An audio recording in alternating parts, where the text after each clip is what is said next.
What if you go in an interview and you feel like you bombed that? You're like, oh God, I sucked it up real bad. This was terrible. I didn't feel any connection. It felt like I might have messed up on a couple questions. Should you like email them after the fact, call them a bunch of times, ping them on every social media outlet? What do you do when you feel like you might have not done so hot? Well, I don't condone harassment, but Cyber stalking. Yeah. cyber stalking.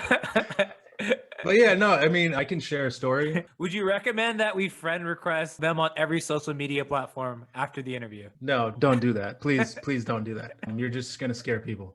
During the Amazon interview, I knew I bombed one section of this interview.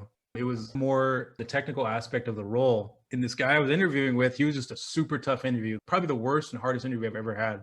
My approach, to answer your question, Lee, is to be honest with the recruiter when you're following up and sending the thank you notes, because that's one component of the interview process, is make sure you follow up and send thank you notes. I called out in my thank you note, let's just say his name was Bob. This is literally what I said. I said, hey, Bob, really enjoyed our conversation. You were literally the hardest person I've ever had to interview with. And I know I messed up on these two questions, but here's how I think about it now. And I just want to let you know that I appreciate you challenging me and pushing me, blah, blah, blah. That's a really good approach. I like that approach. Yeah, that's bold. You have to own it and be honest. And I think they appreciated that I was honest with where I messed up. It's not going to say that you're going to get an offer, but if you really feel like you bombed something and you know you could do better, let the recruiter know so that they just know that you're aware. I would have crawled up in the fetal position and been like there for like a few days.